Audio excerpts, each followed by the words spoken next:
Fill her up. You're listening to the Gas Digital Network. Hey guys, today's show is brought to you by the Lions of Liberty. The Lions of Liberty are just, all three of these guys are great. It's three of the best podcasts out there, all under one banner. People are always asking me for other great libertarian podcasts, and Lions of Liberty is one of the first ones I recommend. They've got 3 days per week with three distinctly different shows. Mark Claire does interviews and roundtables. I've been on there with him before. I've done the quite fun and popular Libertarians in Living Rooms Drinking Liquor. Brian McWilliams, I was just on recently with him. He takes a look at comedy, culture, and liberty with Electric Liberty Land. And then John Odermatt, he does Felony Fridays, where they take a look at the broken criminal justice system. He's done some very compelling interviews recently on the fraud of repressed memory and therapy and lie detector tests, tying into a lot of the Kavanaugh stuff. Really, really interesting. Also, they have their annual Liberty Draft coming up, where they draft all different people in the Liberty movement. I know I've been drafted for the last couple years, and Tom Woods and Eric July and all other people like that. Anyway, it's really, really a great podcast. All three of those guys are fantastic. I highly recommend you check out the Lions of Liberty. You're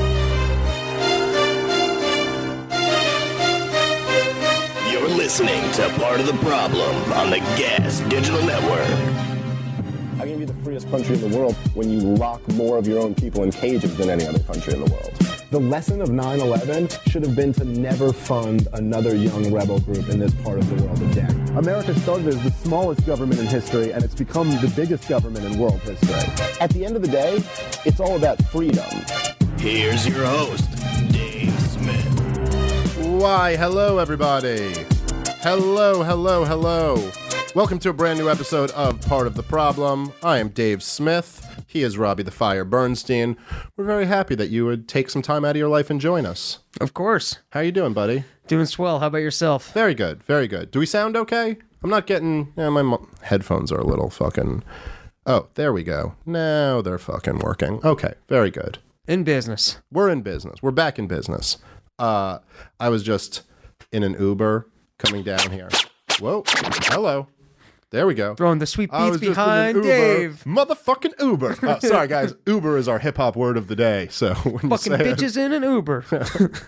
Oh, man. I was fucking getting nauseous in this Uber. I was reading on my phone, and then all of a sudden it hit me like a wave of nausea. And then I came in here, and I was like, oh, my God. I feel like I might puke. And then Rob just handed me a beer. And in my mind, I was like, no, I don't want the beer. But then my body just reached and grabbed it and cracked it open. And now you feel feeling great? better. Yeah, I'm feeling a lot better. So there's just a message for you kids out there.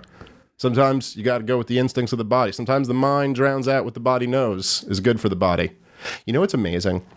One of the greatest libertarian things ever, and I've thought about this for a while, but I don't think I've mentioned this on the show, but could there be just a little microcosm of capitalism beating statism than when you're the Waze app, how it like tells you that cops are coming up, or it tells you that there's a fucking it'll tell you now that there's a camera, like a ticketing camera at the next red light. What a just fucking little amazing thing. It's like the perfect little analogy, or an analogy, but the perfect example of how like technology and innovation just beats statism. And you have this evil system where basically cops will, and this happens all over the place, but in New York City, it's a lot, where cops will hang out at areas where you're likely to be able to ticket somebody. And then they just do this fucking policing for profit, and they just ruin people, and it's just evil.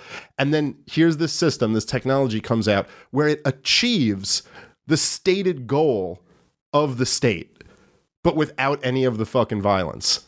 You know what I mean? So it's like, basically, if you, what happens when you're in your car and the Waze goes, police spotted ahead? Well, you basically slow down because you're like, oh, I don't want to be speeding when the cops see me. So it achieves the goal of enforcing the speed limit, but without some fucking poor sucker who's, an Uber driver getting hit with some $120 fucking ticket for nothing. You know what I mean? For half the time, something that's just not even dangerous.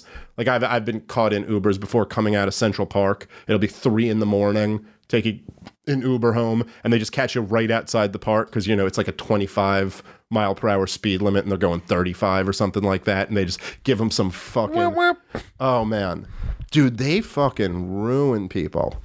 My sister had a ticket recently, and not that she was ruined. She's not an example of that. I'm just an example of how fucked up they are. And she got a ticket at and the time on the ticket was 8:50. I might be getting the times wrong a little bit, but basically the meter parking didn't start till 9. So the time on the ticket is 8:50 when it's free parking. So she's like, okay, this is an open and shut case. So she contests it. She sends in a printed copy of their own website, of the state's website, says the block where they are, and like, well, here, according to your own website, this is free parking at the time when I got this. Because she remembers it was when she lives in Baltimore, but she got it in New York, and she was up here, I think, visiting us or whatever. So she got it near my mother's place, and she's like, no, I remember that day. I went down, walked the dog, and moved the car, or put money in the meter, or whatever. So she sends them in the thing, like their website, 8:50, and she just gets a notice back that's like, we have determined that you were not able to prove that you didn't get, so it's like she just has to pay the ticket. It was just like, what else could be proof? Like, what could be greater proof than that? She gives them their own website, and the time on the ticket clearly says it's 10 minutes before the meters start. It's just, but that's like, but, you know, whatever. It's fine for my sister, and like, you know, it sucks, but she'll pay the money. But man, it is crazy. And this goes on all around us. And this is why I just can't stand the fucking right-wing praise the cops shit. Where the amount of people whose lives they just fuck with.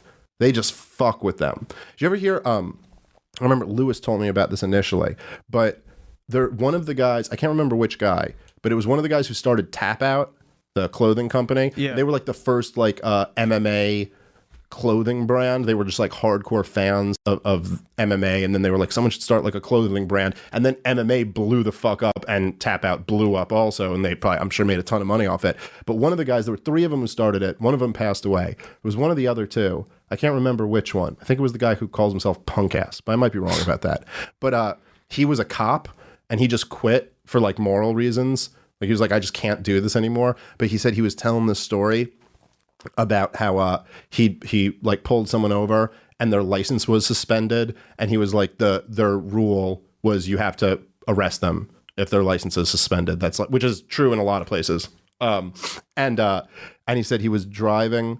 He had this guy and like some Mexican dude in the back of his cop car. I said the guy was literally just crying, and he was like, "You don't understand. Like I'm gonna lose my job if I don't show up tomorrow. Like I'm gonna lose my job." And he said he just knew the guy was telling the truth. It's like, I've been around this stuff long enough. I know this guy's not lying to me right now, but there's nothing he could do because he has to bring him in. Liable. Yeah, he's already pulled him over. The record exists. Yeah. He has to bring him in, and he was just like, and he's like, by the way, I did this countless times, you know. And that he was just like, I can't do this anymore, and got out of it. And of course, you give him a lot of credit because the vast majority of them just like, yep, that's the rule. You know, and that it's amazing how quickly they can all just relieve their own conscience by just, you know, kind of, it's like, well, sorry, ignorance of the law is no excuse, or whatever nonsense those authoritarian thugs will fucking tell you. And it's like, you sit back. And this is how crazy it is when anyone downplays the evils of like the war on drugs or anything where it's just like, you know, any little excuse to arrest someone for a non-justified reason is that you cannot count. You have no idea. There's no study that is able to like illuminate the reality of this situation. You have no idea how many lives you've ruined with these policies. Even if it's something as simple as we take you in for the night, and you see a judge and you get released the other day. So these people who are kind of like the defenders of the war on drugs, even though some of them now will be like, you know, like the Ben Shapiro types will be like kind of like, well, look, I'm a libertarian on drugs. I think probably drugs should be, you know, decriminalized, but there's no like real problem. There's no real like authoritarian nightmare that is the war on drugs. It's like, no, I don't care if you're saying that there aren't people sitting in prison who didn't deserve to be. Even just that one night. Like, do you know what that is when someone loses their fucking job? Do you know what that leads to? This is like the type of thing that breaks marriages apart. That, I mean, like ruins people's lives. And it's all over the place. And now you got this little Waze app that some fucking dorks created an app, and it can cut down on that a little bit. And that's kind of a beautiful thing. It's really the only thing that'll ever beat the state, probably, is either there's 2 things that ever have the potential to defeat the state, and one is the state itself, and the other is technology. That's it. Preachy Jewish comedians on podcasts, not going to do it. But the state, just by its own inefficiency and its own overreach, can collapse itself. You know what I mean? And you see this all the time. Like, fucking, even like Hitler, if he had just stopped at Poland, probably could have actually had the Third Reich he was looking for. You know what I mean? Like, he made two major fucking mistakes. He invaded Russia, which is like, you don't fucking invade Russia, dude. Russia is just big and cold and drunk and populated. You don't invade Russia. Like, that's a losing proposition. And then he declared war on America, which was a bad move. So after Pearl Harbor, like, we declared war on Japan. And there was, after Pearl Harbor, because America in general, before Pearl Harbor, America wanted out of that war. America did not want to be a part of this mess of a war in Europe. You got to think, like, Americans didn't want to be in the First World War. That's why everybody, much like the way these fucking sociopaths lie to us now, the presidents, that's why every presidential candidate was like, we're going to keep you out of the war. And FDR himself said this too about the Second World War. But we just got involved in this fucking clusterfuck of the First World War. You know what I mean? Like, all these fucking people die, all this wealth is wasted. We're in the middle of a war between squabbling monarchies in Europe. Has nothing to do with America. Now they're fucking doing it again. They're right back at war again. Like, why would anyone over here be like, the whole point of America was that we fled these maniacs in Europe. We don't fucking want to be a part of this. So they didn't want to. But after Pearl Harbor, people were like, okay, we were attacked by Japan. Now we got to go fight Japan. But there was still very little, or not enough to get it done, popular opinion that was like, yeah, we should go to war with Germany too, because that didn't really have anything to do with it. But then Hitler declared war on America, and that kind of pushed the public into being like, okay, he's allied with the people who attacked us. He declared war on us. We're in this fucking war. But short of that, Hitler probably gets what he wants.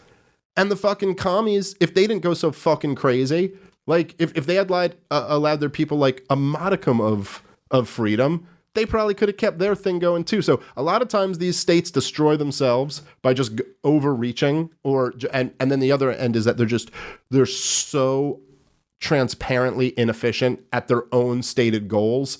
And that's what you see with America now, where they become such a big government, such a overexpanded in every sense of the word, that even by their own stated goals, they're just failures. And that's what you see when fucking Obama couldn't even get the website running for Obamacare, and everybody sees their premiums going up, and the wars that we can't win, and the national debt that we can't pay off, the borders that we can't protect, like all the things that the government is claiming they're supposed to be there to do, they can't do. And then you have the technology that just comes in, and it's like, so okay, I guess the government monopoly on the post office isn't exactly going away, but you got email, you got FedEx, you got UPS, you have all these other end around, kind of ways to do it. So anyway, I'm not saying the Waze app is going to destroy the state on its own, but it's, but it might. It's a start. Okay? It's a start. Now, if we could just find a way for the Waze app to be like, there are some neocons planning a war in Iran at the next red light. Okay, probably won't work. All right. I've had, oh my God, and it's just been too much. I just checked out of it completely. But my Twitter page has been going nuts with people arguing over something I said on the last episode about sex work, and the fact that I don't buy into the line of thinking that sex work is empowering and some really awesome thing that women should be getting into or whatever. And a few people really took issue with what I said. And one guy tweeted at me that he was very disappointed in my position. And I tweeted back something along the lines of like, look, I don't think prostitution should be illegal. I think women own their own bodies and they can do whatever they want. I just don't, he had said to me, it's absolutely empowering for women. And I said, I don't really buy into that. I don't really buy into the idea that it's empowering. I don't think it's empowering for the vast majority of women who are prostitutes or in sex work. Can we get some definitions going here? Well, that's, again, this becomes a big part of the problem. Boom.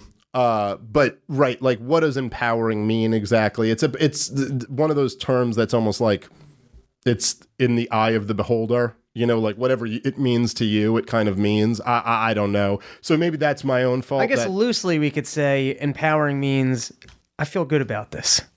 Right. Loosely, you could say that. Yeah, I mean that's one way to look at it. Another way to look at it would be that it puts you in a position where you have more control over your life or something like that. Or look, I mean, I guess you could argue that anything you make money from is somewhat empowering.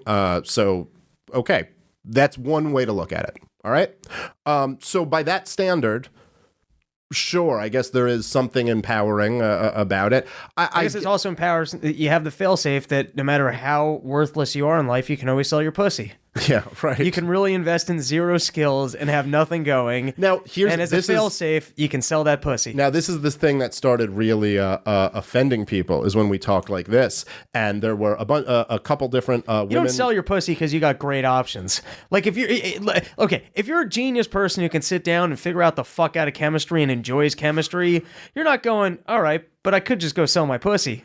Well, that probably is true. But I guess a lot of the few people who were sex workers, a few of these women who were commenting, were saying like, well, it actually takes a lot more than that. And, you have to like kind of know how to network and know how to do. You gotta be good looking. Like, I get it. And if you're not good looking, you're going to get less money for listen, if I was a hot chick, I would sell my pussy all the time. Well, that would be my thing. Well, hold that thought because I think you're actually really touching on something interesting. Now, I said at one point, which I actually... somebody tweeted at this guy, and a million people were tweeting on this. I just checked out of the thread at some point because I'm like, honestly, this isn't an issue that I care about that much. And I don't get why, if you are a sex worker or pro-sex worker or any of that, it's like, look, really, I'm an ally because I'm saying it should all fucking be legal. No one should tell you what you can or can't do with your body. And it's your choice. However, I'm just not going to be... See, this is like the authoritarian thing of the left that really pisses me off. I'm not saying all these people are on the left, but the thing that pisses me off about people on the left is that it's not enough to just be for someone else's freedom. I now have to give it a blanket endorsement. Like, I have to say, it's like the shit with transgender issues. Like, nobody on the left considers libertarians an ally on the transgender issue because it's not enough that I go, hey, you own your own body, do whatever the fuck you want to it.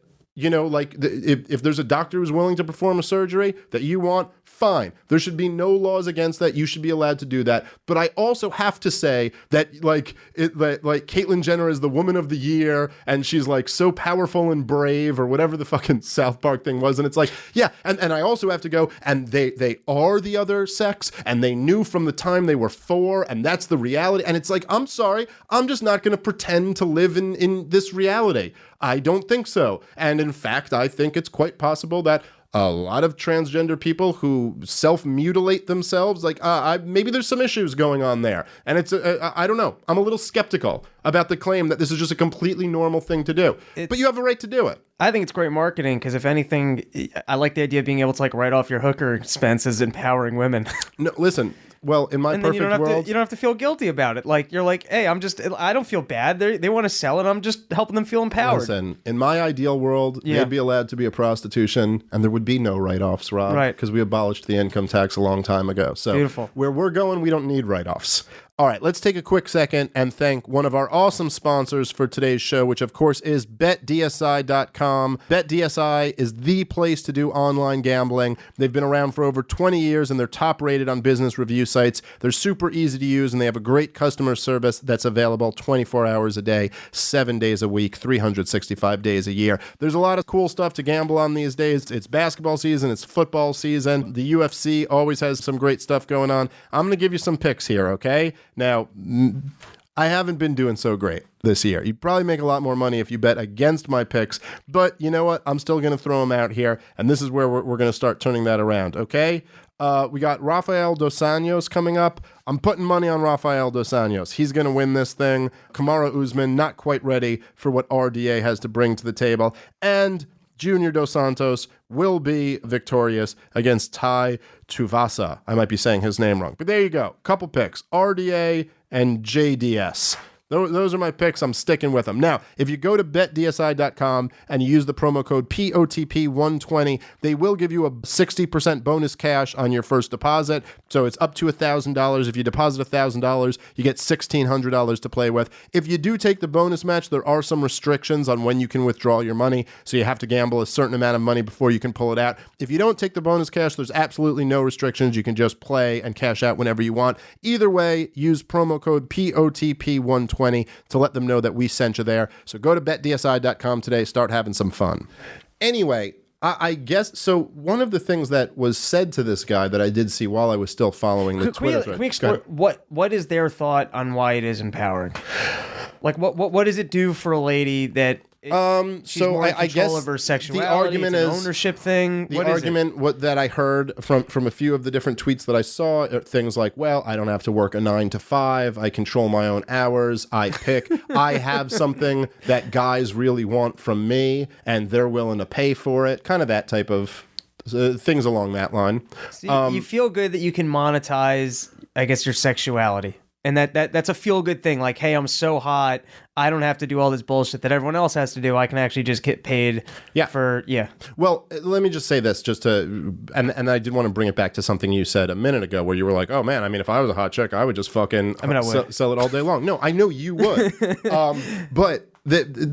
So anyway, someone tweeted at this guy, which in a way, it would be like the gym. I'd get it out early. I'd book like a 9 a.m. just so I know I'm done for the day. Like I suck the one dick and I'm good. But a lot of times you wake up at like 8 a.m. and you're like, all right, I'm going to sell some pussy now. But then you just sit on the couch, you watch old Seinfeld episodes. Then you're like, all right, I guess I'll just prostitute at night. We've all been there. But so someone says to this guy, the guy who initially said he was disappointed with me, and he goes, honestly, dude, can you tell me that you would be fine with your sister or your daughter being a prostitute? And the guy and I know that there's part of me that recognizes that in itself is not like a conclusive argument, but there is also something that where I feel like that kind of gets at the core of it. Like that really does get right to the core of it. Because if you're saying that it's wonderful for women to do sex work, and it's wonderful and it's empowering and it's this great thing, then really, why wouldn't you want that for your own daughter? And this guy responded back that he said, I have a daughter and I'd be absolutely fine with it. You know, like it's something like, as long as I knew she was happy and this is what she wanted to do, then I'd be absolutely fine for it. And there was something about that really caught me. I don't want to say caught me off guard, but it really kind of... Can I tell you why I think these people are just wrong? Sure. Is that relationships, not that I ever am in one, is a very normal and healthy part of life. And I think if you're out prostituting yourself, I think you ruin your ability to actually be in a relationship, because sex is part of the glue of that. Well, there's no debate whether or not you ruin your ability to be in a relationship. I don't know. But there is no question, this is just a fact, that you take off the table the option of being in a relationship with a huge percentage of men. There is a huge percentage of men who are like, I'm not going to date a hooker. I'm not going to date someone who works in sex work. Now, you could say, fine, I don't want to be with any of those guys. But my guess is that if you take away all the percentage of guys who would not be willing to date someone who's a sex worker, and you focus on the percentage who are still willing to date them, my suspicion is that that's a much creepier, less like stable, less well-adjusted, balanced group of people, and that you have now, I would say, eliminated, just guessing, 99% of stable, successful, well-balanced men from the dating pool. It's a bad long-term strategy. That would be my suspicion. And I just base that in being a human being for 35 years. I'm not looking at any empirical studies on this. I'm just saying, I think almost everybody just knows this as an a priori truth. I also just think, not to talk too much of religion or spirituality, but if you're living... No, bro, you're on the right platform. If you're living within a framework of sex being that transactional where you'll sell it, I don't think in your own head you'll ever get out of that mindset. Yeah. So I think whatever relationship you're in, it's always somewhat going to revolve around, I'm giving out sex to this person because I'm going to get blank in exchange. You're never going to have what other people have in relationships, and I think you've deprived yourself of a part of life. Well, look, I tend to agree with you on that. I will say, now I tweeted back at the guy after he said he'd be fine with his daughter And he was basically like, I wouldn't judge her as long as she was happy and doing what he was doing. And I said, so no let black me get dudes. this Did you straight. say that? Of course. Well, that's a given, unless you say otherwise. But I said back to him, Yeah. I said, so you're disappointed in me, but you'd be fine with your daughter being a hooker, which just seems strange to me.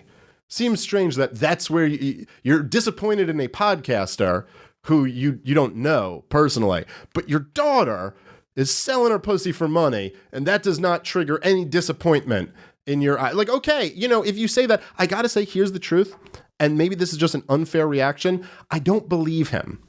I don't believe it. It's like I really have a tough time believing anybody if they say they wouldn't have a problem if their child was a prostitute or a porn star or something in that realm. I just have a really tough time believing that. And my feeling is if you do say you're okay with that and you mean it, you're kind of a scummy person. And maybe that's unfair and I'm being judgmental, but I do. Look, here's the thing, right? And this is what's interesting to me about the conversation. I always find it somewhat interesting when I have an opinion that I cannot really back up, or I can't really articulate the exact objective reasons why I feel that way. And I will acknowledge, for any of you who disagree with me, that this comes into that world. Sex in general is a thing that's kind of hard to defend the position of thinking it's valuable at all. Because really, when you think about it objectively, it's kind of silly. I mean, why is it that I would care if my wife fucked some other guy? I mean, what really, if you think about it, just two people rubbing their genitals up against each other like this? I mean, who really cares about it? But I would.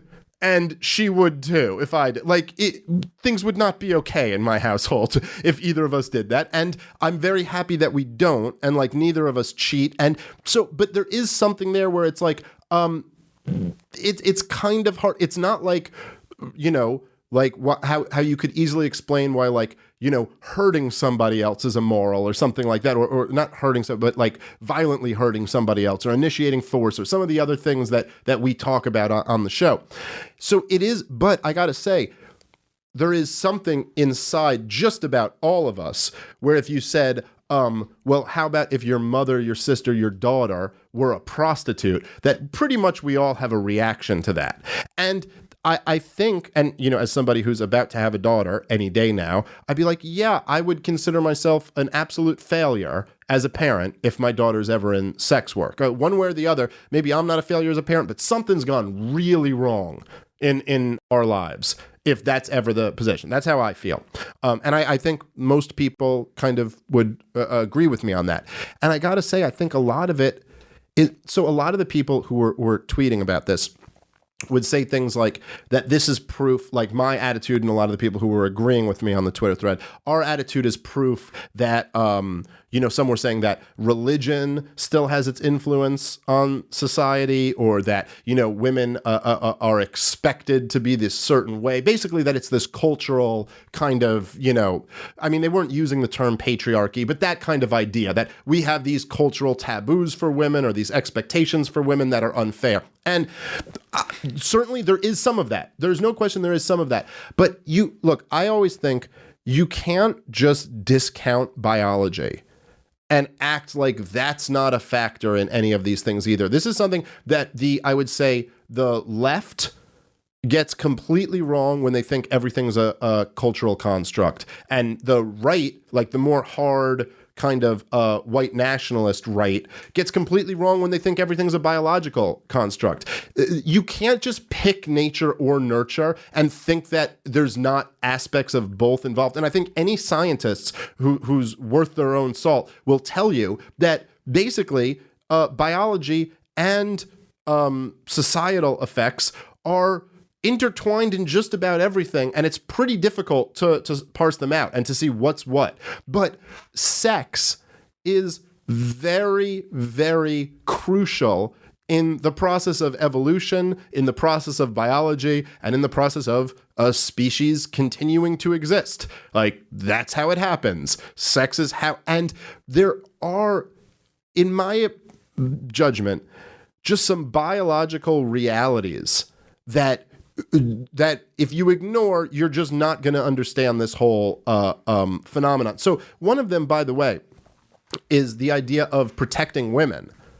The desire to protect women is something that in every functioning man and woman, I think, is very deeply embedded. Very deeply embedded. Like there's, this is something that the Me Too moment knows full well about. That's why they play on this, is that there is a desire to protect women in the workplace. Look, man, when we were just having, maybe we'll get into this a little bit on the show, but when they were just talking about this caravan that was the migrant caravan that's crossing the southern border, what's the headline that they fucking run with for all the people who are trying to be like, this is outrageous, we should let them in? What's the headline? There's women and children being tear gassed, man. Nobody said, hey, there's men being tear gassed. That's, that's like, well, yeah, whatever.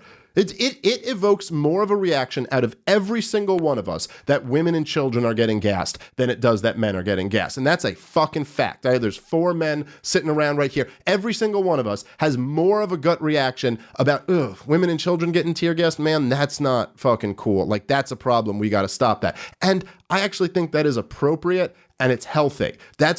And it makes sense if you look at it from like Dudes a Darwinian. Yes.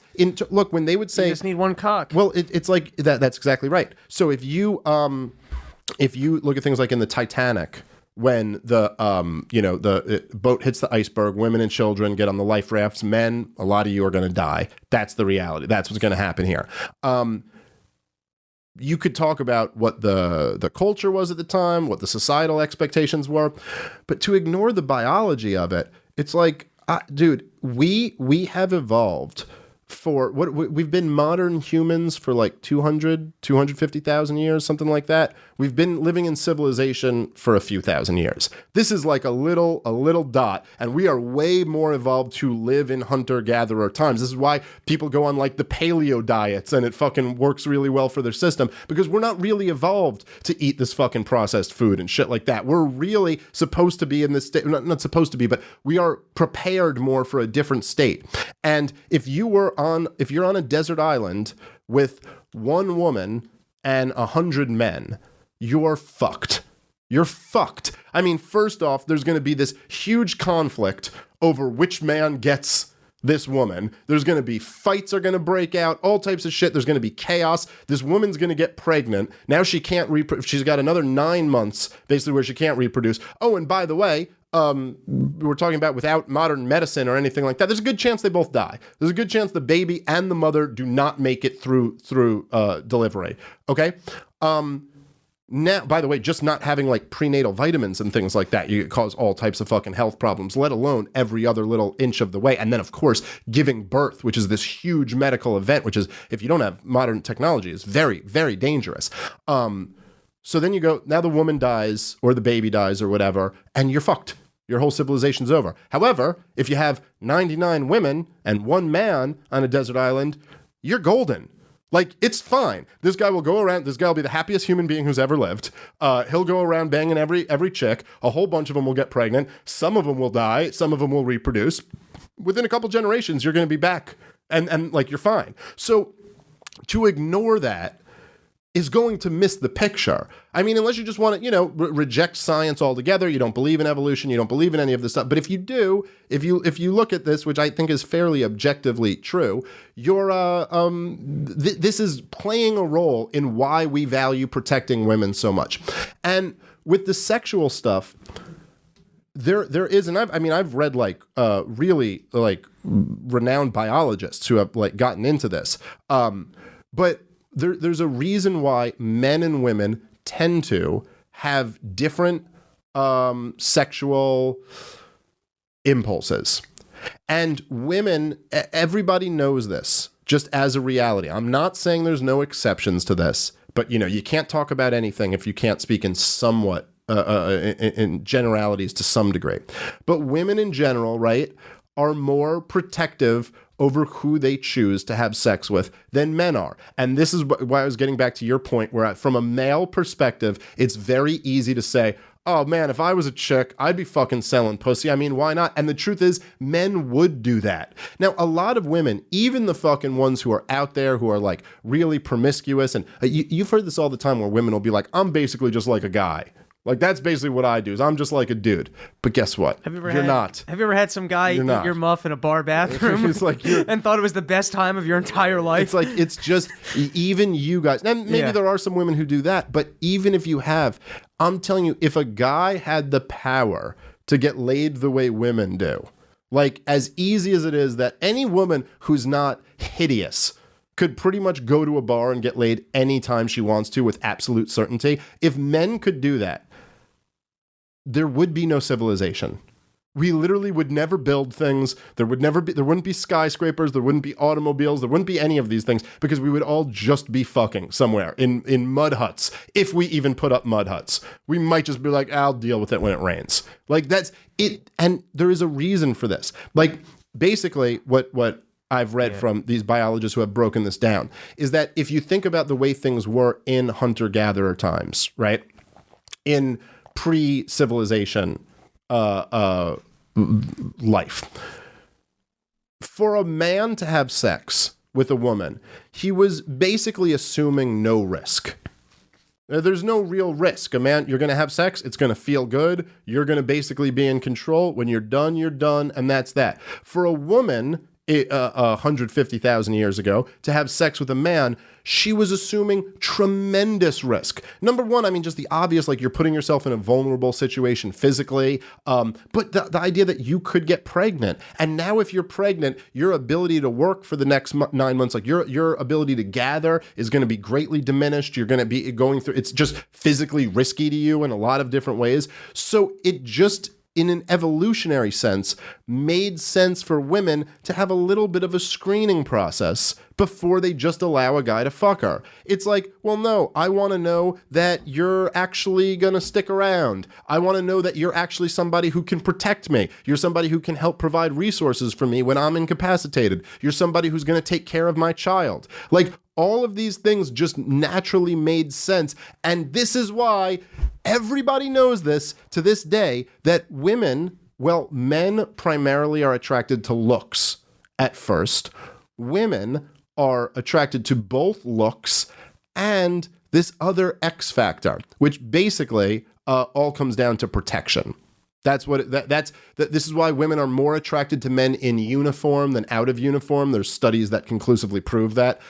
This is why women are more attracted to rich guys, more attracted to successful guys, intelligent guys, all these things. I remember Patrice O'Neal had this great joke where he was like, I'm like this gross fat guy, but women still want to fuck me because I'm a hilarious comedian and I've got a name for myself and I've got a career. And he's like, look, I might fuck a fat chick, but I'd never fuck a fat chick because she's hilarious. You know what I mean? Like, it's never going to be like, oh, I wasn't into her, but then she told this great joke and now I want to go fuck her. You know what I mean? Like, it's just a different thing. And this, again, this is speaking in generalities for sure. But there is something that I think just about everyone understands, unless you've painted yourself into this corner where you're arguing that sex work is empowering and you can't back out of it and you don't want to lose this argument or contradict yourself, and you find yourself saying crazy things like, I'd be fine with my daughter being a prostitute, where you would have to acknowledge that women in general don't just give up pussy the way men give up dick. They don't. And I'm sorry that it seems to me when I see women who treat sex so transactionally, it makes me wonder if there isn't some psychological things going on here. And that being said, for any of you who do it, I mean, hey, more power to you. Go Here's fucking my number, do it. 203. Yeah. And probably don't actually give out your number because you're not going to be getting calls from hot sex workers if you do. It'll be more like our weirdest listeners. But I just, 203. No, I'm kidding. Still way I'm on board. Facebook. Just hit me up there. Look, again, I'm sorry if this upsets or offends or disappoints some people who listen to the show, but in these moments where I feel like I could disappoint one group or the other, what I got to do, and this is why I think for this show to add any value to you or for me to be good at my job, what I got to do is just be honest and tell you what I think. That's the whole, for all these other people, like someone tweeted at me and they were like, this is why I don't have heroes. I'm so disappointed in Dave Smith. And it's like, okay, but so basically you're saying you liked me on a whole bunch of other stuff, but you were really disappointed on this. Well, the reason why you like me on all that other stuff is because I'll tell you the truth as I see it on those things. So that's all I'm doing on this. And if I'm met with a superior argument, I'll take it. Anyway, that's that. I kind of say I love the thought of the dad who really doesn't care, who's like, hey, listen, instead of high school, let's go shopping for high heels. Yeah, come on, man. I mean, that's just, look, I remember on Legion of Skanks when Lisa Ann, who's has a podcast on our network. She's great. And she's like she's a porn star for a long time, and now she's like a porn mogul. Like she fucking runs businesses and shit. And she came on Legion of Skanks. And I remember I just found this so refreshingly honest. And she said, and I don't remember the exact quote, but it was something along the lines of, she goes, look, nobody who had two good parents and a well-balanced childhood ends up in porn. She goes, if you end up in porn, your parents fucked up on some level. Now, that's not Lisa Ann saying porn should be banned, or I'm sure she thinks porn, the business has been very empowering for her. So even from the perspective of someone who is a sex worker, who works with other sex workers, it's like even she could recognize this is never like the A plan. This isn't like, oh, you had two really great loving parents and then you end up getting fucked in the ass on camera for the world to see. Like that's just not the reality of the situation. And I remember thinking that was refreshing. And I just don't, like, let's be honest about this thing. And that was my whole point initially, is like, let's not tell fucking troubled girls who are teenagers that this is a really wonderful option for them that's going to be empowering and really great, when the odds are that's not going to be their experience. And by the way, I say really troubled teenagers because the ones who aren't troubled, I don't really worry about what message I tell them about sex work, because they ain't going to go into it. They're not. That's the reality of the situation. I'm sorry, I just don't believe that someone who had a really good childhood, has a present father and a present mother who really love them, is going into sex work. I don't buy that. Also, what you were saying about people, I guess, saying, hey, you still have these religious values, and that's why you think this.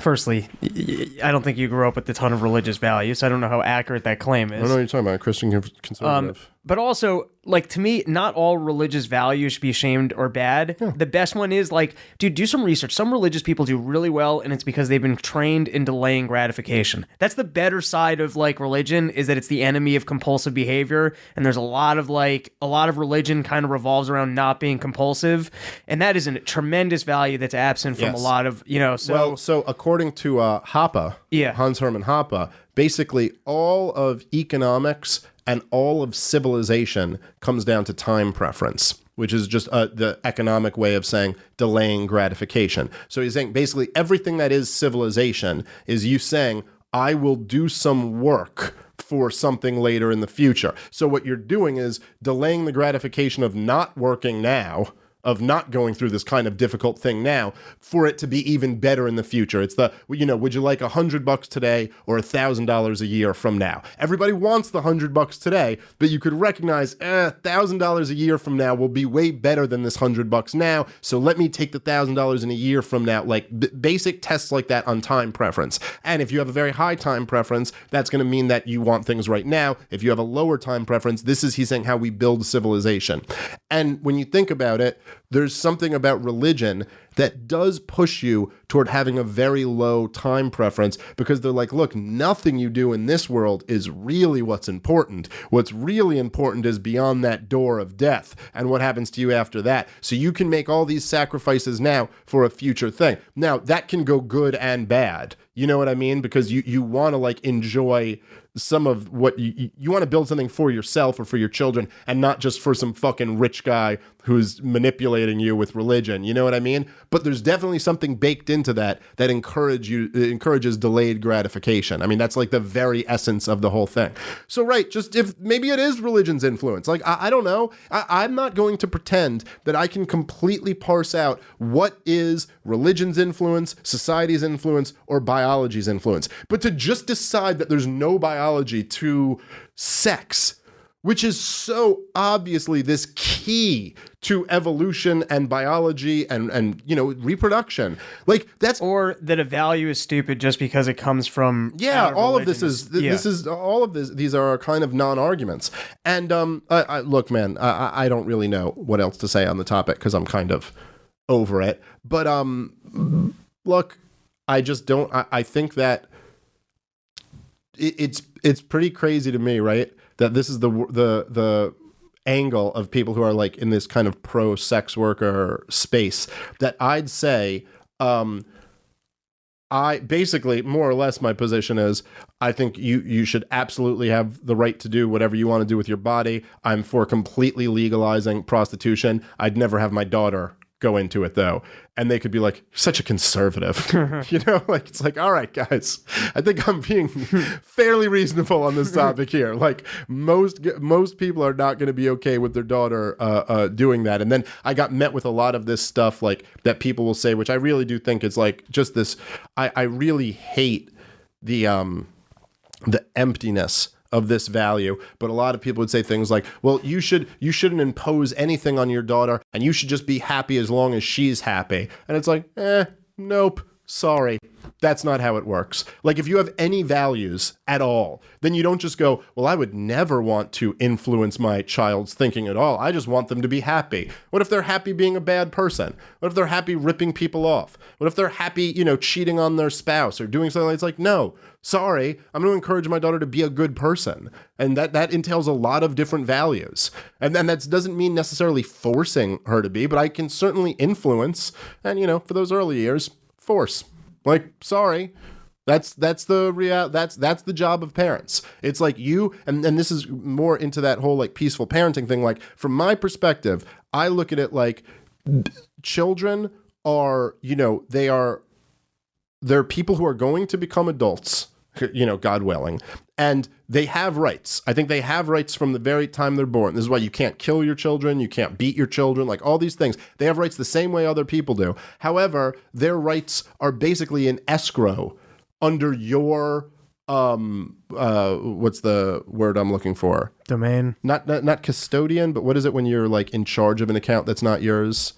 Trustee, like you're the trustee of the account. Basically, you're holding on to these rights. So you can initiate force against your children, but I think there is enormous there's an enormous burden on you to do it in a way that is in the child's best interest, that you could say they would want later on. So like, if my daughter, like, I will make her brush her teeth because I don't want her teeth falling out of her face. I can reasonably think that is, you know what I mean? Like a legitimate use of force. But I don't think you can hit your kids. I don't think that's acceptable. Anyway, that was my rant on that stuff. Dear God, I can't go back and forth on Twitter about this anymore. I also just like, I'm kind of over, social media is so weird. It's so weird, Twitter particularly, when watching people argue and it devolves into people really being dicks to each other, like really calling people stupid or names, or you're a piece of shit, or you're this or that. And you're arguing about like fairly complex subjects in 3 sentences.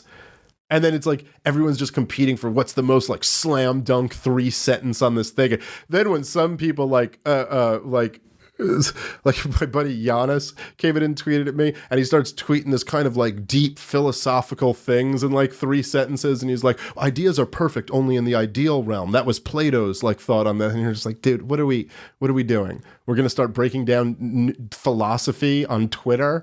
Like, okay, let's just move on from this. Like, what?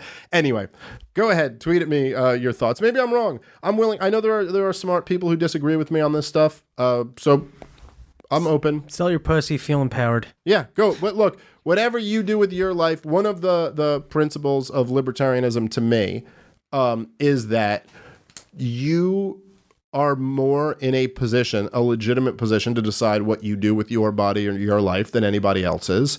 And so you probably know all of the detailed nuances of you better than I do. So do what you got to do. And if it's working out for you, fine. But I'm just going to give you mine. You're free to give your take on it. I'm going to give you mine. All right, guys, let's take a quick second and thank our wonderful sponsor for today's show, which, of course, is the Soho Forum, which is a monthly debate series run by the great Gene Epstein. They're always so much fun. I have so much fun going to these things. If you're in the New York City area, you got to make sure to make it out to one of these. I go there and I do warm up, do some stand-up comedy before the debate starts, and then I just hang out and have a few drinks with the people there. A lot of great people come out. It's always a great hang, a lot of fun. This Monday, December 3rd, I will be back warming up the crowd for an awesome debate. The resolution is governments of the advanced industrial economies should phase out the use of paper money in the form of large denomination notes and sharply restrict the use of cryptocurrency. And arguing for the affirmative is Ken Rogoff, and for the negative, Lawrence White. I'm really looking forward to this one. It's a wonderful series, always a lot of fun. Gene Epstein moderates. He's great. I tell jokes. I'm great. And if you can't make it out there, you can watch the videos. They put them up on Reason's YouTube page, and you can look on Reason's Facebook page. I believe they put them up as well, but they put them up a little bit after the point. I know they just put up the most recent debate on race, which was really fantastic. I highly recommend it. So go to thesohoforum.org for all the information you can get. If you can, make sure you come out to one live because it's really a lot of fun. If not, you go watch the videos online. Also fun. Anyway, I'll be there on December 3rd, thesohoforum.org. All right, let's switch gears. So, the Mueller investigation. This has been, once again, has become the issue in the mainstream media. It's like, if you remember, for the first year or so of the Trump administration, it was, everything was Trump-Russia collusion, the Mueller investigation. That kind of went away.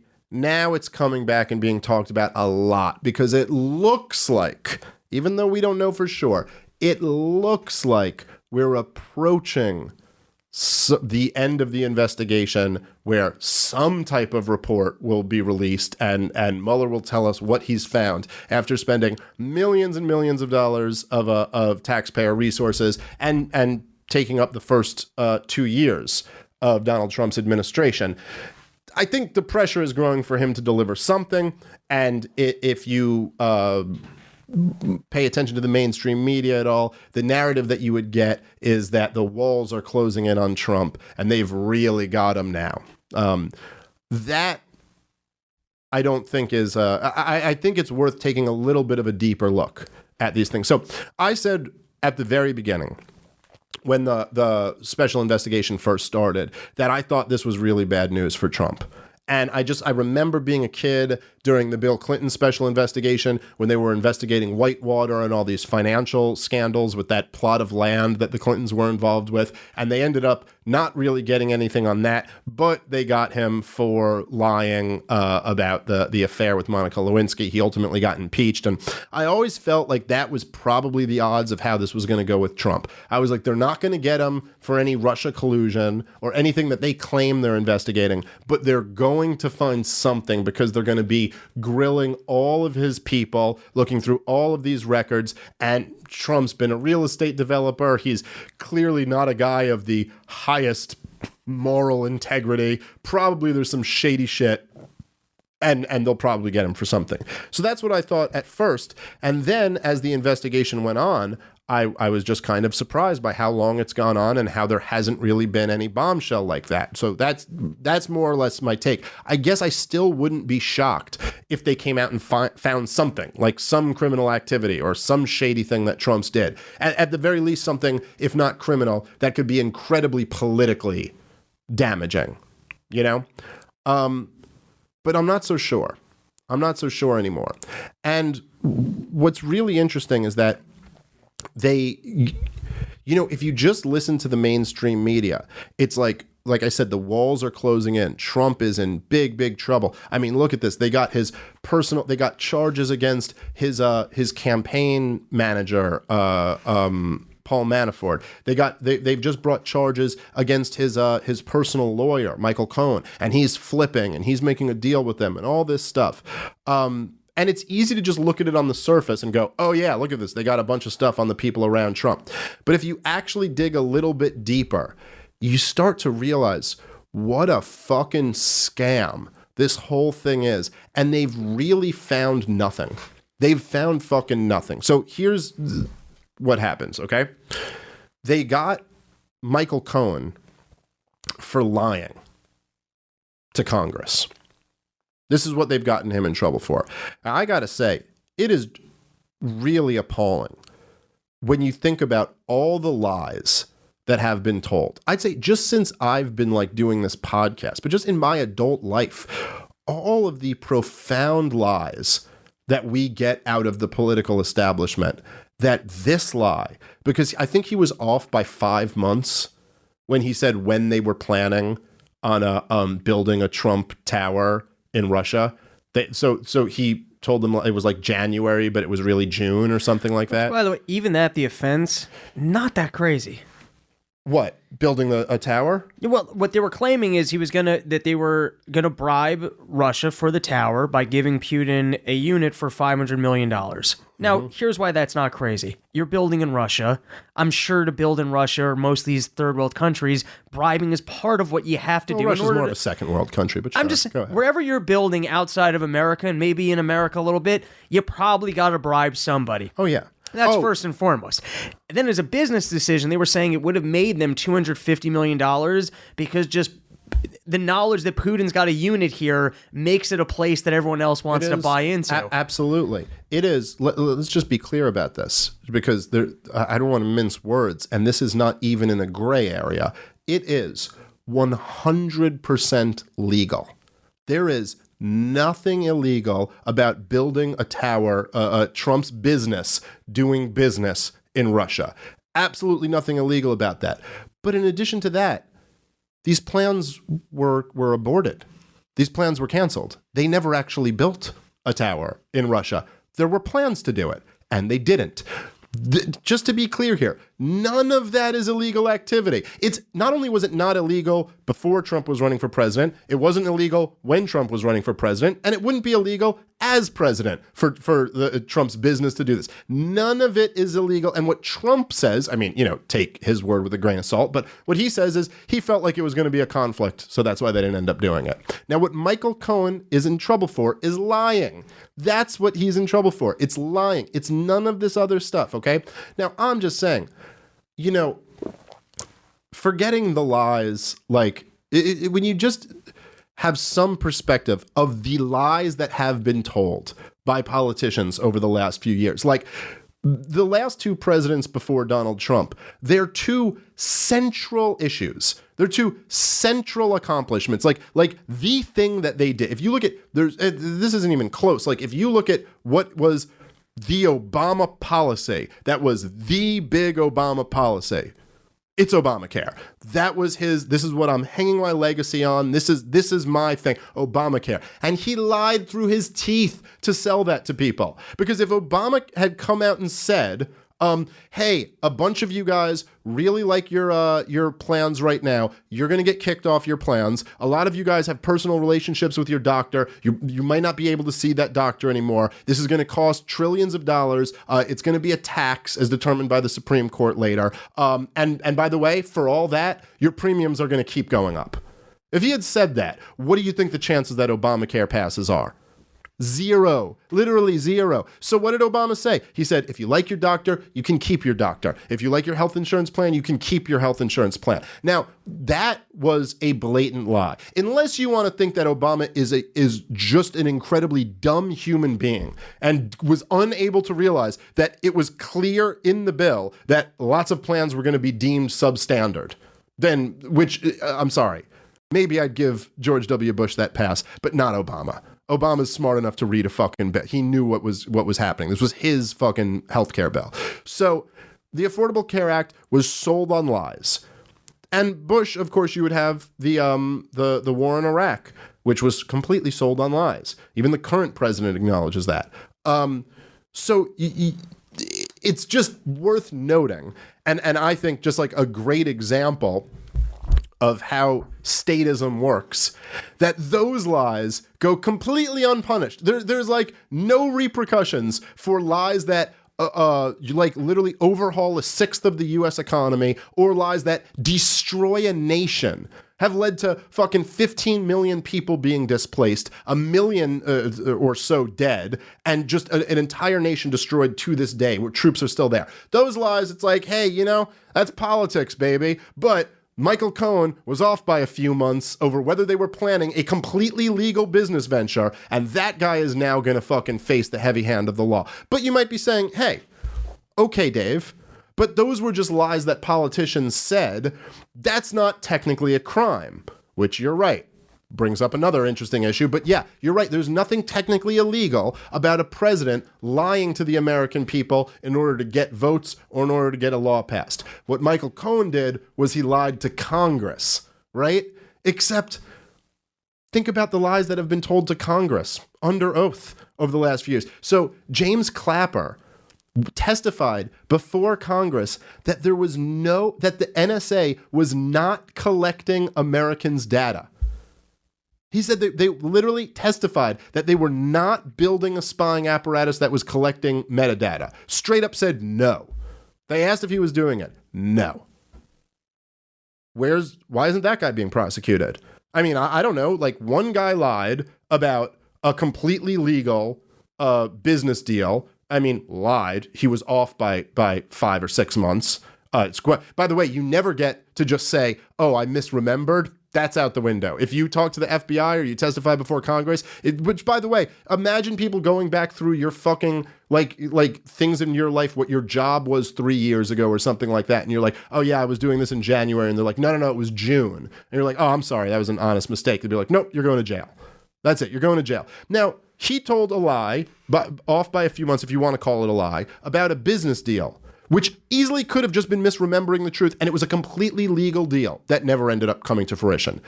James Clapper told what could only be a lie. He wasn't like missing the fucking bulk data collection at the NSA. It's like he never went to that room before. He absolutely knew they were doing this. He told a bold-faced lie about building the largest spying apparatus that illegally spies on American citizens, the largest spying apparatus in the history of the world. Okay? No one even talks about prosecuting that guy because they're just like, oh, no, we don't care. We don't care about that.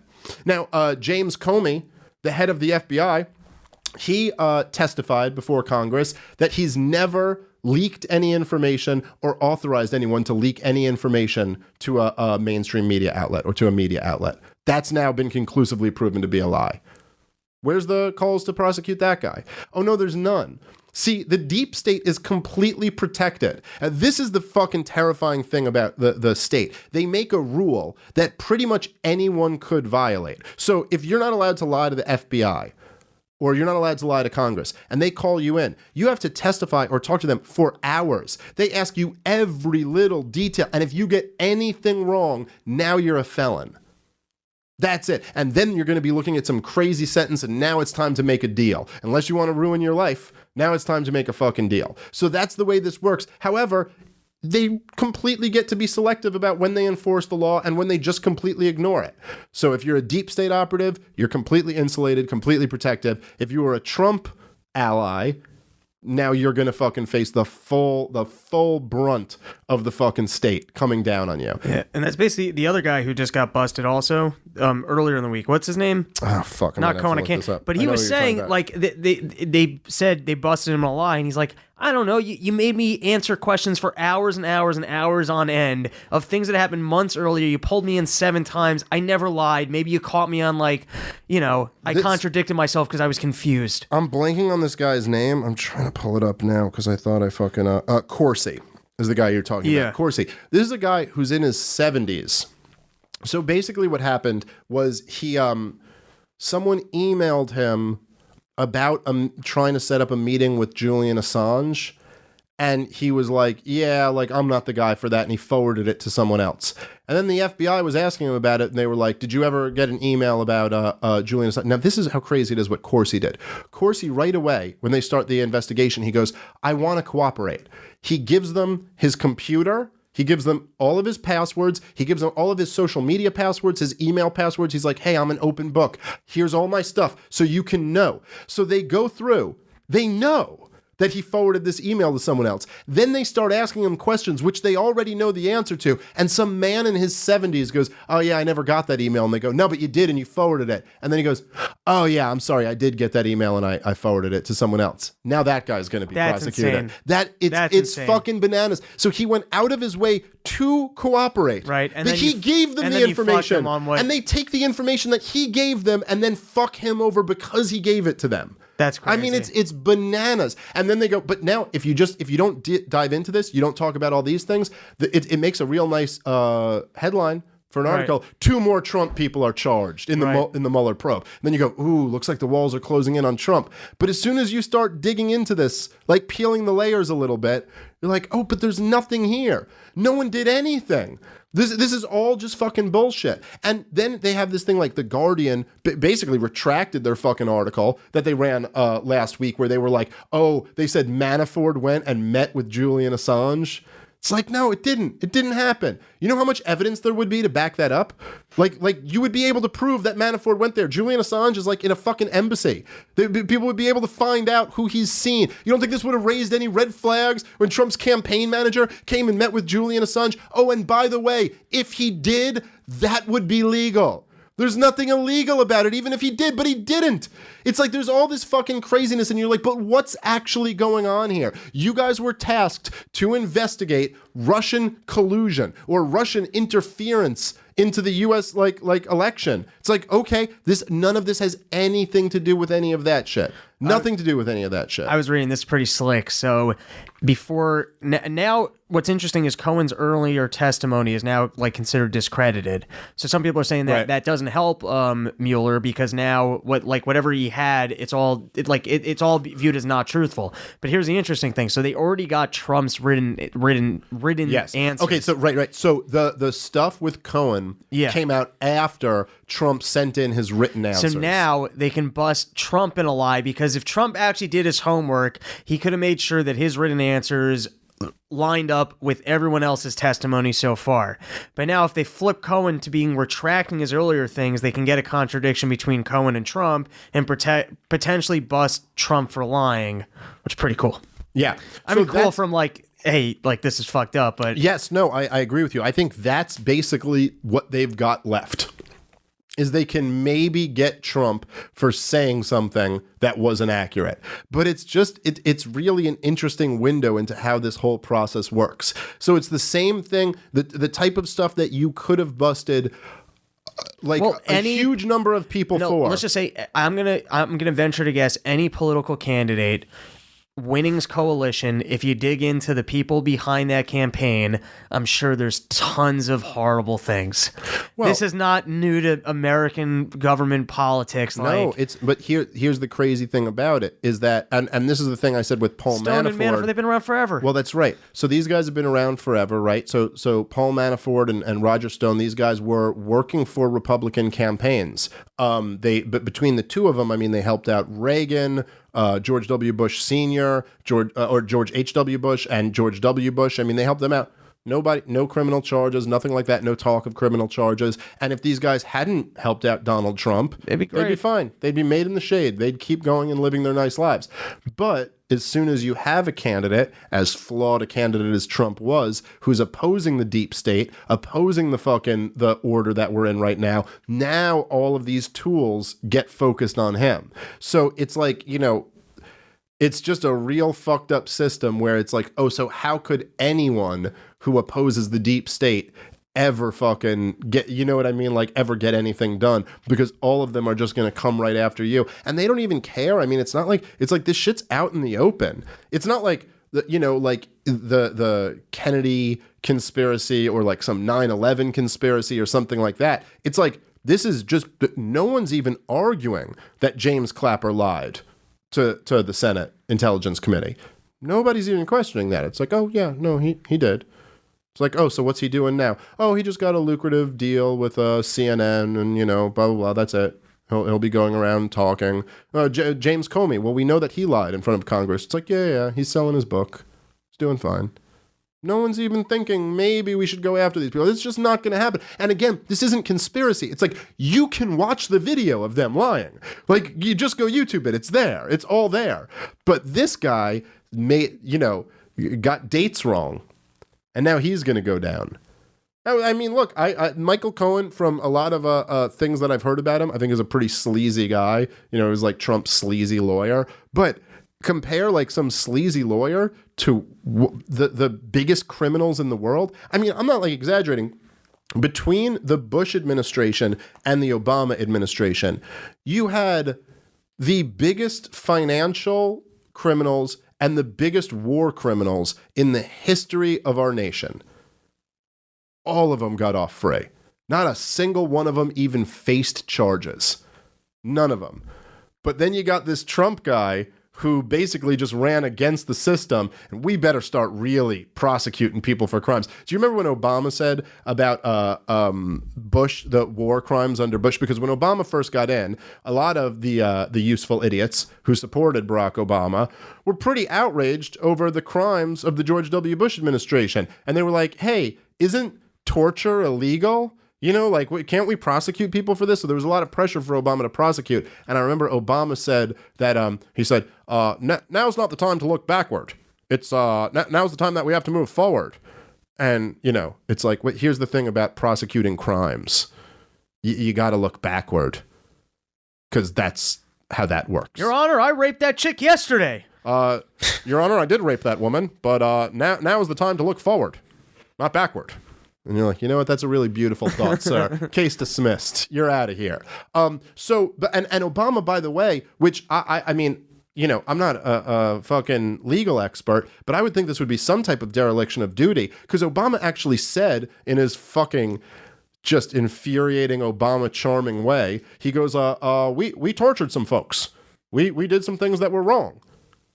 But now's not the time to look backward. So he just said, that was his words, by the way, we tortured some folks, which is such a weird way to put it. Just like some folks, you just picture it's like a dad with a straw hat, just like getting waterboarded or something. But he's basically like, oh yeah, we tortured some people.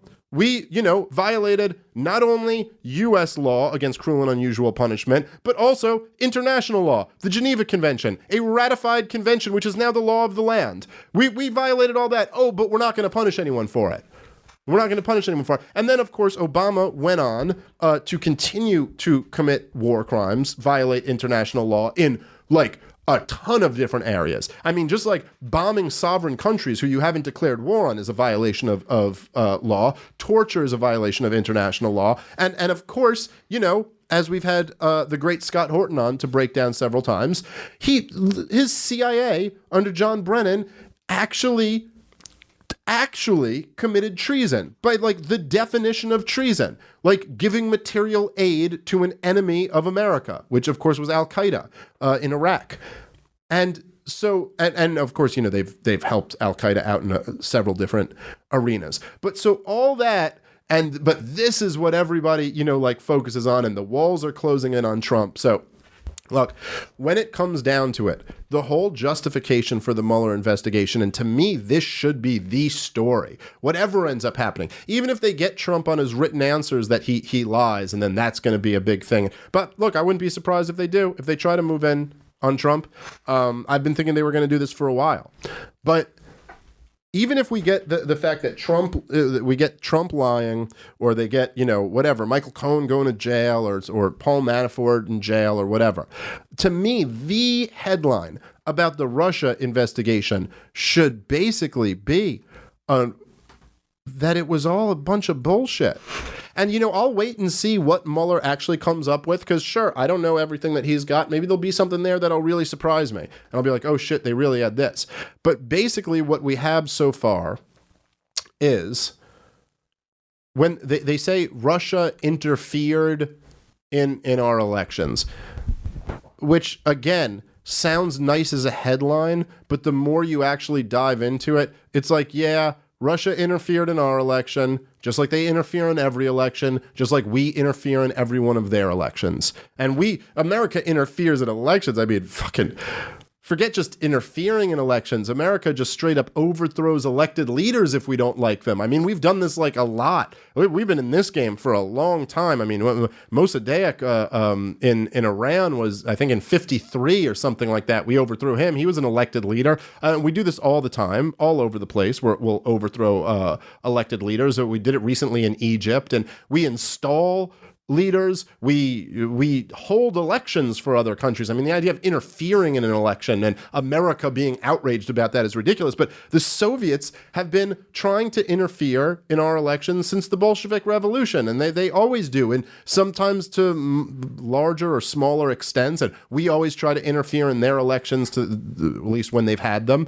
And we all, both sides, America and Russia, are always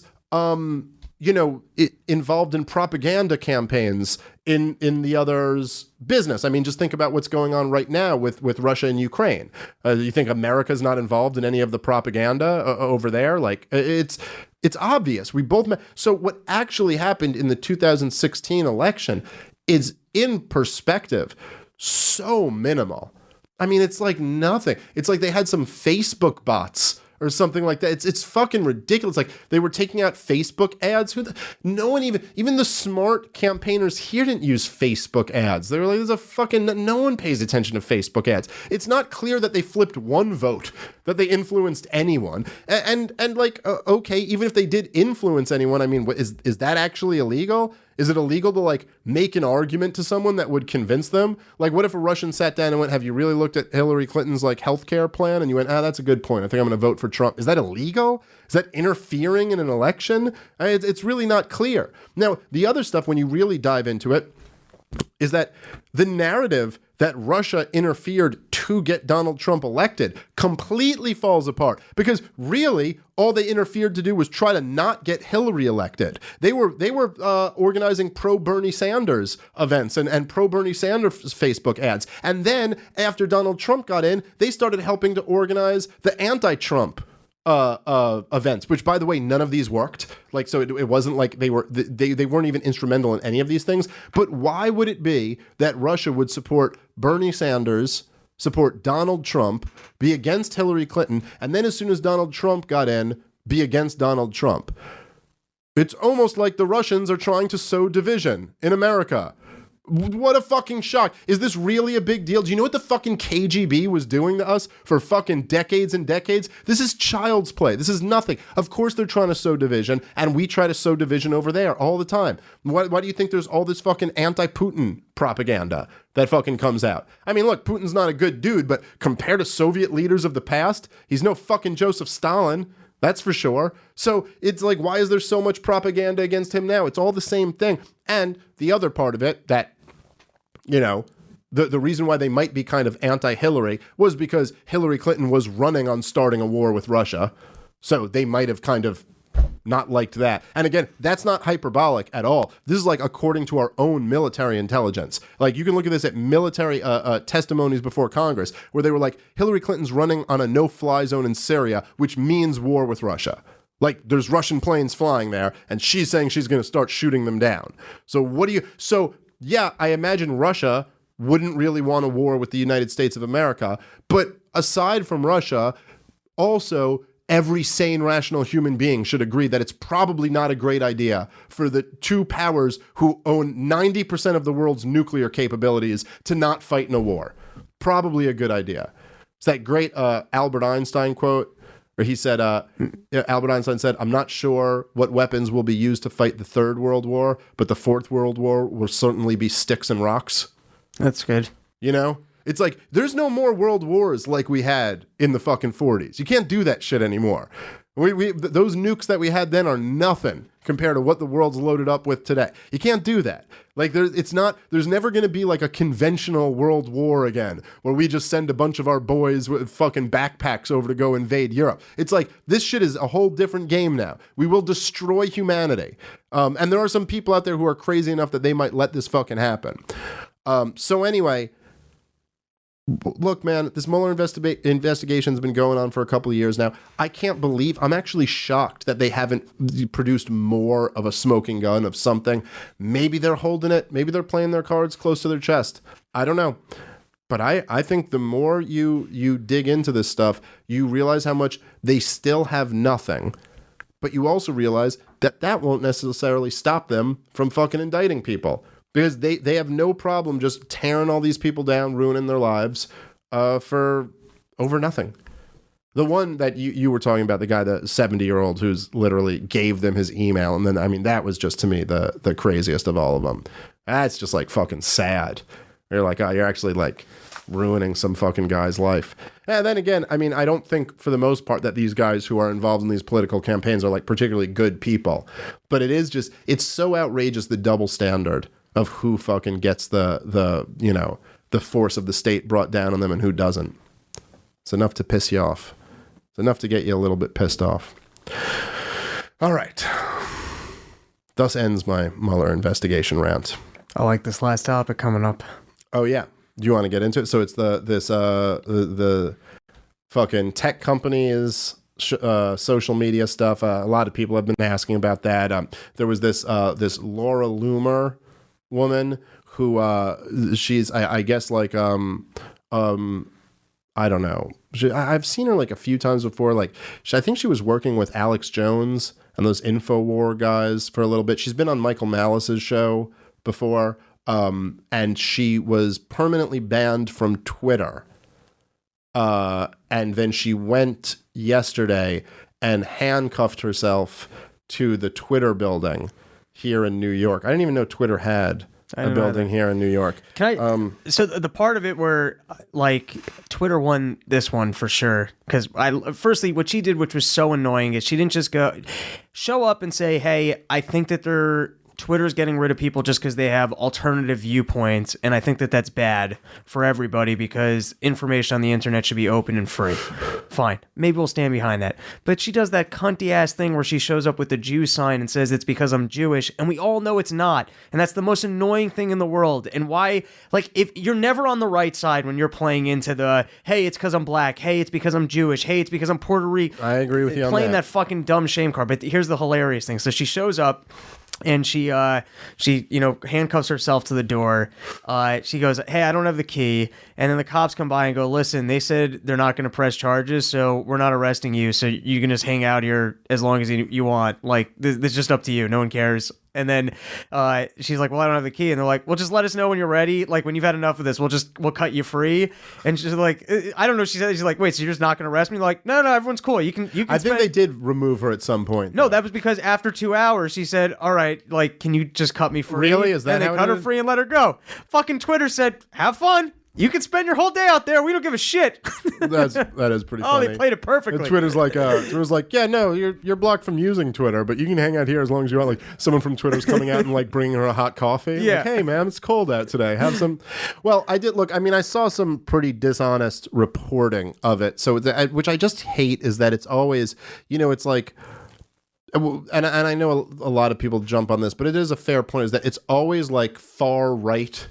That the term far right always gets used to describe someone, but the term far left is never used. Right.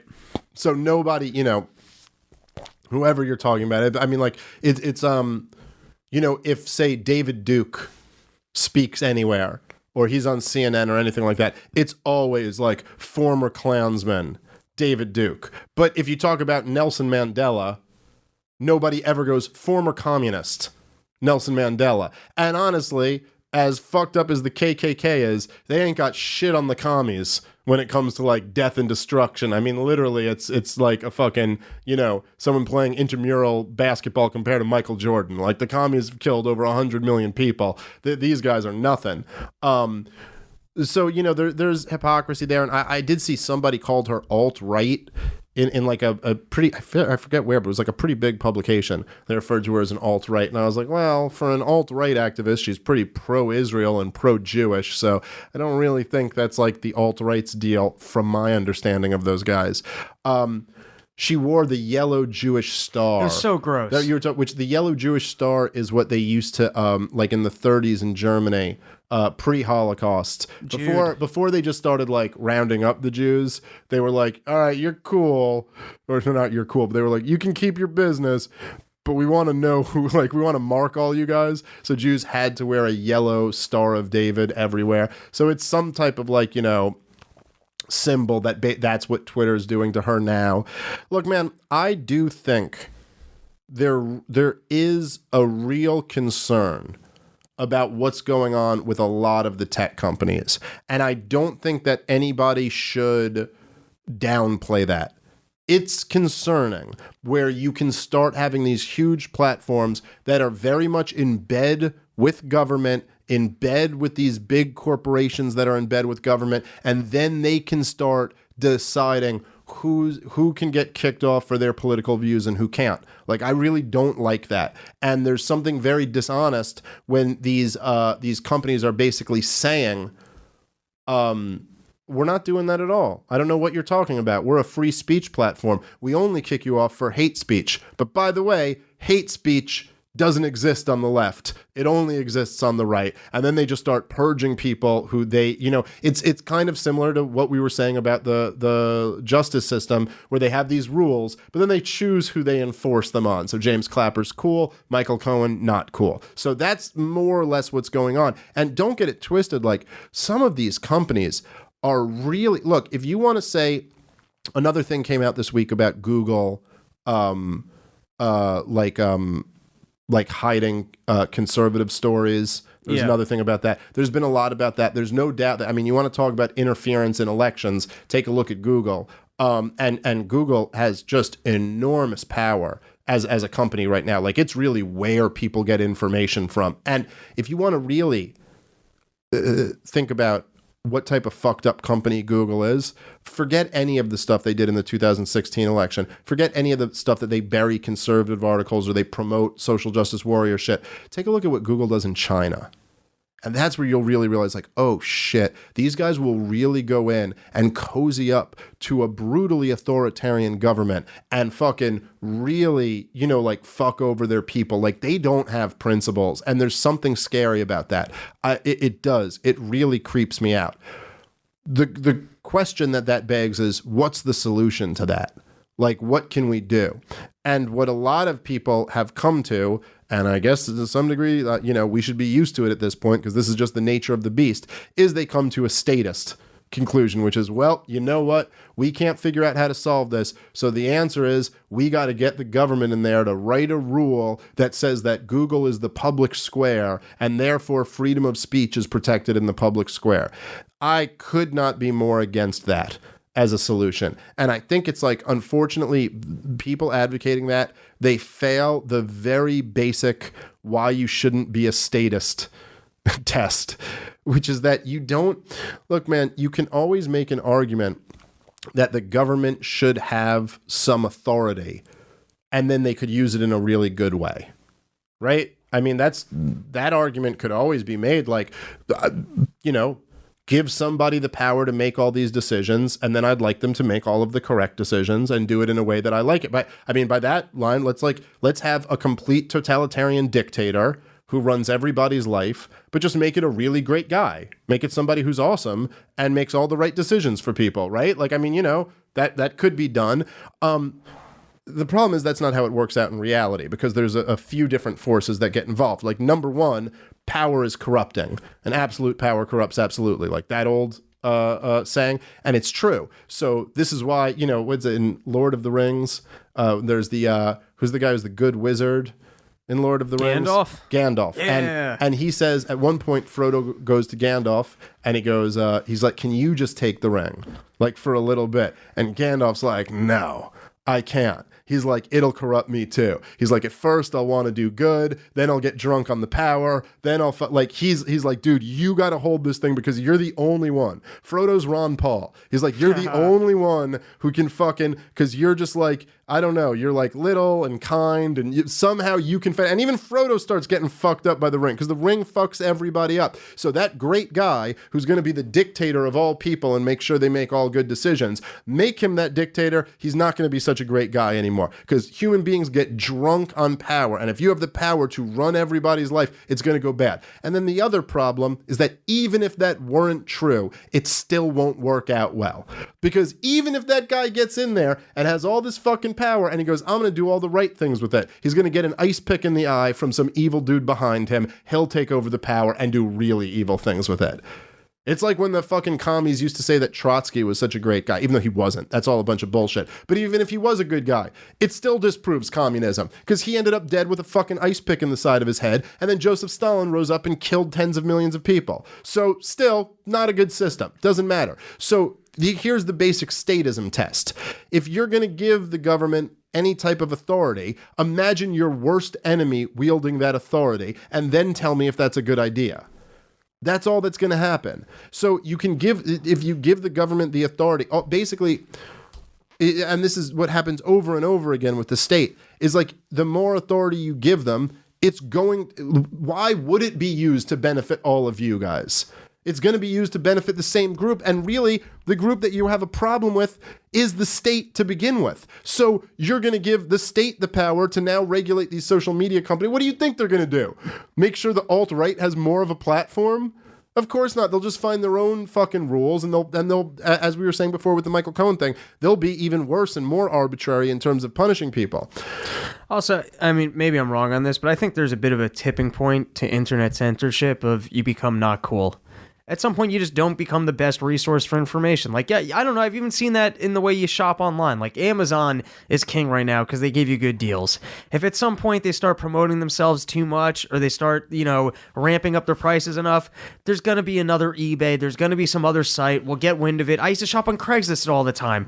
Craigslist kind of became a pain in the ass, and Amazon stepped up their game. Well, look, that doesn't... I get your point, and I do think there's the potential for that, for sure. I will say, though, when you see something like what happened with Alex Jones, where all of these companies clearly, conspire with each other to silence somebody right away, I find that to be creepy and scary. So it's not that I'm saying there's no problem. It's just a matter of what the solution is.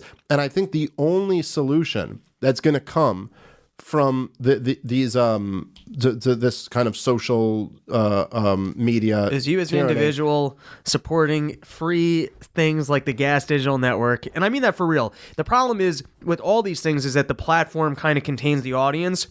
So getting deplatformed from Twitter sucks, but if you're this chick and you got some huge audience and you get kicked off Twitter, it shouldn't affect your life. Well, it certainly didn't affect my buddy Owen Benjamin. He's doing better than ever, man. I mean, he's got a huge following. He still goes out and sells out on the road. He's making really good money. Like, he's doing his fucking thing. He's putting out his comedy specials. And I'll say that I think what needs to happen is like a free market response. So what you need to do is expose these companies for what they're doing, expose them for basically lying and claiming that they're one thing when they're actually another, and really kind of you can put a lot of pressure on them, because at the end of the day, people who are not left-wing or against this still control a lot of the purchasing power, and a lot of the and you have to find a way to use that. And I know it's not super easy to just go start your own sites. I understand that, but I think the best case scenario is that you fucking you just expose these guys as much as possible, make everybody as aware of this as possible, and put a lot of pressure on them. Now, just the flip side of that is, so I do think these websites, it's their platform, and they're free to host who they want. I don't think you can't force Twitter to host Alex Jones. You can't force Facebook to, absolutely. In the case of Alex Jones, it was weird and creepy that they all got the platform at the same time to suggest that maybe government was like, hey, we don't really want this guy anymore. And so that becomes the same propaganda of what CNN's been our whole life. And that's anti our idea of the internet, being this free and open place. The flip side of that, though, is to say none of us want to be around not cool people. So maybe this chick, she's not cool. So Twitter's like, hey, we don't want not cool people hanging out here. And is she really she's one person. Does anyone really? Even Alex Jones. I mean, so Alex Jones might have this huge audience, but to most people, he's a fucking weirdo.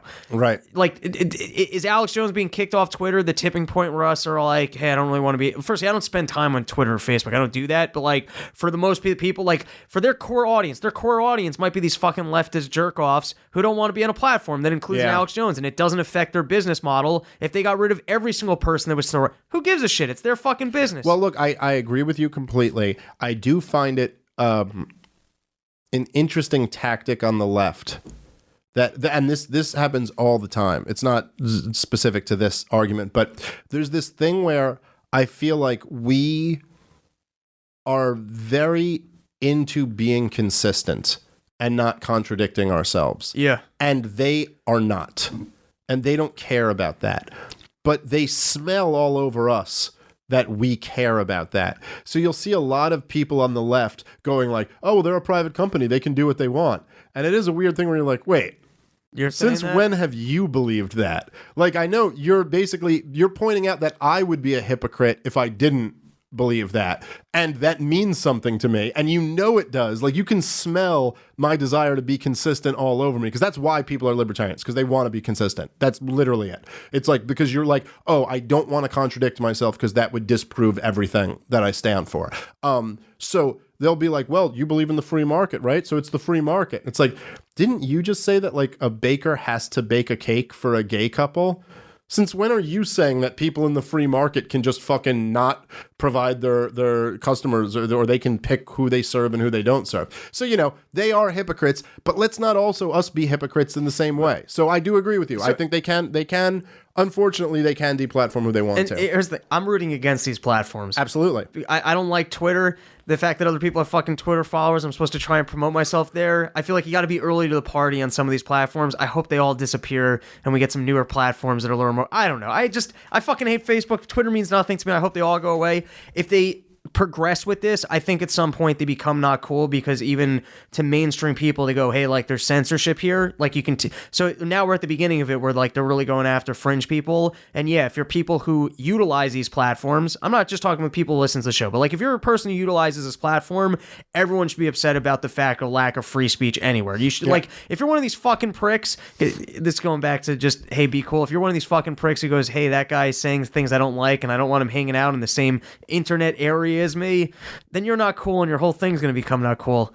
You see what I'm saying? Like, at some point, you get rid of enough people and all of a sudden people go, like, it's only a matter of time before the porn that you love isn't there anymore and the dumb videos from fights aren't there anymore, and then everyone goes, all right, we're out of here. Yeah, well, hopefully that's the case. Hopefully either people bail on them or there's enough pressure that they fucking chill out and let people say their voices. Look, ideally, I would much rather live in a world where fucking controversial political figures can be on Twitter and can say what they want to. I would greatly prefer that, but here's one more thing. Here's the risk to them, is that they're going to make the world more polarizing, and that if we can't all just go to Twitter and get our news, then you're going to force, like, you know, your Alex Jones person to exist on a different platform, and he'll never see other information.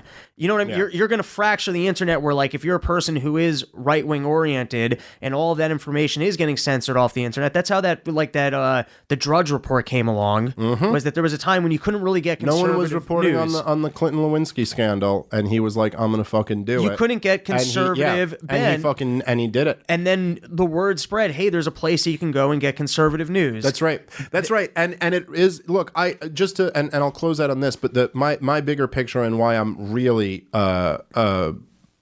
sure that I don't want the government in on this at all is that I just think that, look, the government, and this, again, sometimes I think to understand the nature of the state, it helps to look at other states, because then it becomes a lot more naked.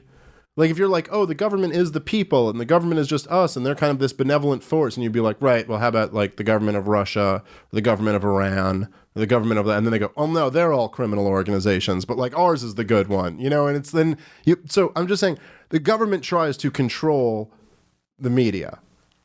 this is how propaganda is done. It always has been. Like, governments always try to control how people inform themselves. It's not just a coincidence that that governments are like, we're going to pick a few things that we're going to be in charge of, and it's going to be, it's just going to happen to be like the schools and the libraries and you know what I mean? It's like there's a reason why they want their paws in this area. And for a long period of time in American history, the news on the television was straight up licensed by the federal government. There was like ABC, CBS, and NBC. And that's like, you had to get a license from the federal government in order to keep this network going. And what's happened over the last few years is that the mainstream media has been smashed in terms of it being like tremendously decentralized. So it got smashed into like a million fucking pieces. And now there's all these little pieces, and we're one of them, like these small pieces where, tens of thousands of people like get their information from podcasts like us. And then tens of thousands of people get it from a different one. And then hundreds of thousands of people go to Rogan. And then hundreds of thousands, and there's all these different areas. And what we all do, because we're not like in this fucking octopus of connected like corporate conglomerates and government agents and all this shit, it's just kind of easy for us to just be like, oh, well, this is all bullshit. They lied to us about that. Like every war we've been been lied into and blah, blah, blah, and all these different things. And they're kind of losing their power. And there is a tremendous interest from the state to take over the internet and start regulating it. And I really worry that they will convince conservatives and right-wing people to accept the government regulating the internet on the grounds of, we're going to make sure you don't get deplatformed or something like that. And then it's like, watch out, because that's when things really go bad, when the government gets control of it. All right. That's our show for today. We're going to wrap up there. Make sure you check out Run Your Mouth podcast, Robbie Bernstein's show. Really fantastic show. You can also follow him on Twitter, which he doesn't use, at Robbie the Fire. And, of course, keep watching here. I'll be back at the Soho Forum soon. Go check that out. Yeah, real good one. Debate on cash.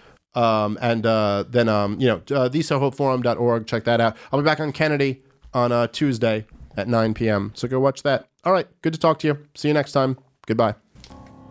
All right, guys, thanks for listening. That's our show for today. As you know, we got some really great shows here at GasDigitalNetwork.com. One of the newer additions that we're super psyched to have on board is the House of Hardcore podcast with Tommy Dreamer. Absolutely great show. You guys, here's a quick clip from that. Make sure you check it out, and all the other great shows here at GasDigitalNetwork.com. Well, for my entire life, I've always battled with my weight. And I went from being kind of a chunky kid. Yeah, I used to have to go to Sears to buy my jeans, and I used to buy the Husky jeans, the corduroys, with my mom. Very embarrassing. And I've gone from being overweight to super skinny and crying and taking weight gainer because I wanted to be a wrestler so bad and not being able to gain weight, to now being at 47. Well, I have almost hit 300 pounds at one point. I want to do it purposely. I kind of want to do the Homer Simpson, where if I went over 302 pounds, I could collect disability from the government. I have failed at that. So I figured a decent segment would be... Bum, bum, bum. Ladies and gentlemen, what does Tommy Dreamer weigh this week? After dieting from Friday, Saturday, Sunday until I came home. I dieted Thursday, Friday, Saturday, and then I came home on Sunday. And I'm telling you, when I dieted, I had oatmeal and egg whites. I dieted every single day, protein shakes, did cardio. Tipped the scales at 272 pounds.